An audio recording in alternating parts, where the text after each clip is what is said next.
Hello, my name is John, and today we'll be reading Trump's Art of the Deal in North Korea, Israel, and Syria. Understanding Trump's American First Policy by Daniel Greenfield on Front Page Magazine, posted April 19, 2018. Daniel Greenfield is an investigative journalist and writer focusing on the radical left and Islamic terrorism. It's really not that complicated, but President Trump's Syria strikes have reopened the debate over what defines his foreign policy. Is he an interventionist or an isolationist? Foreign policy experts claim that he's making it up as he goes along, but they're not paying attention.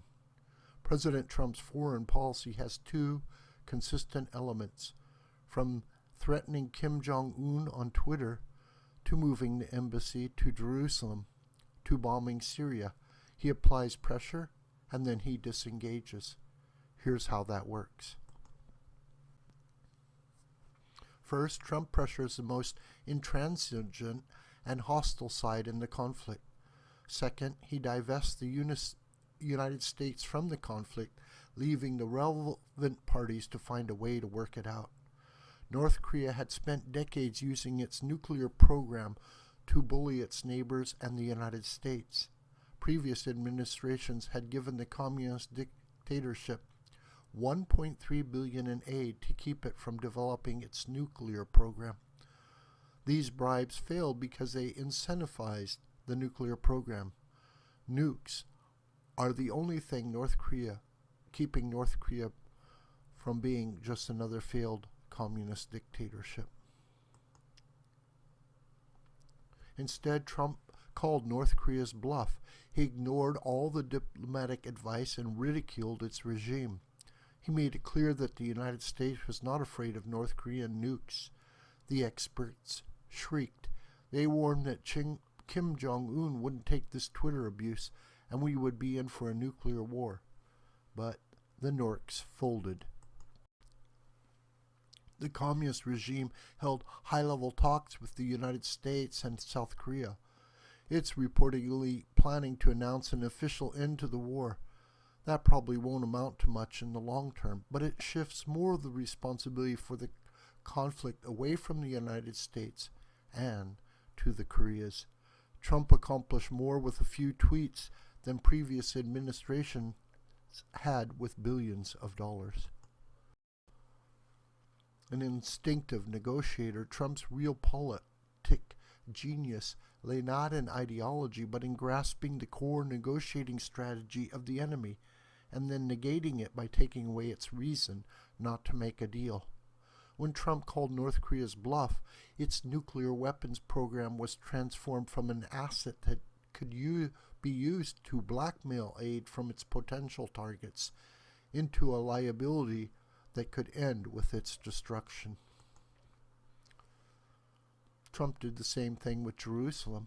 The PLO had refused to make a deal with Israel because its constant refusals to negotiate allowed it to keep escalating its demands. The more it sabotaged negotiations, the better the offers became.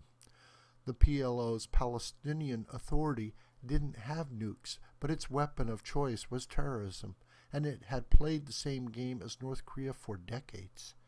It would begin negotiations, demand payoffs, then sabotage negotiations, threaten violence, and demand an even higher payoff for ending the violence.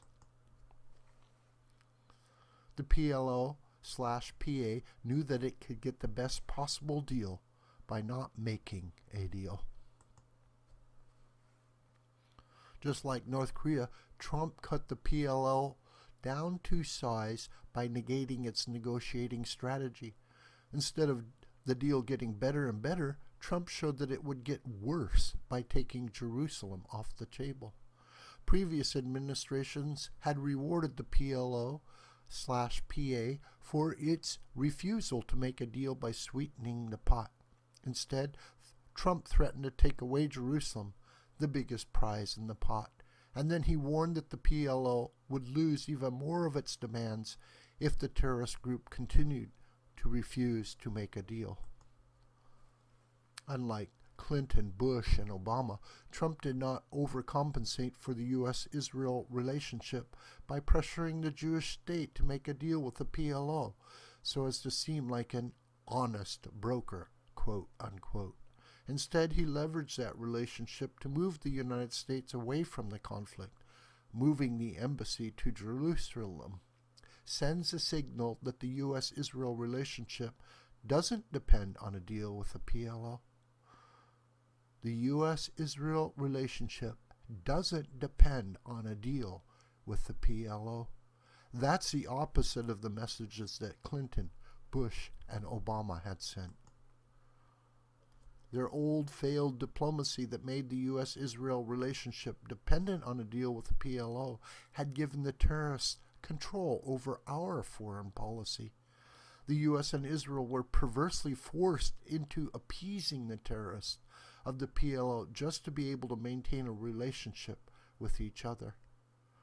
Trump kicked the PLO out of the driver's seat, and the terrorist group is becoming isolated. Saudi Arabia and its allies are much more focused on Iran than the old proxy war against Israel. And for the moment, that leaves the PLO with few allies. If it doesn't make a deal, then the United States will rebuild its relationship with Israel around regional security issues. And the Saudis have signaled that they are willing to do the same thing. Then everyone else exits the conflict except Israel and the PLO. Trump left it for the South Koreans to decide the conflict with North Korea. Ditto for Israel.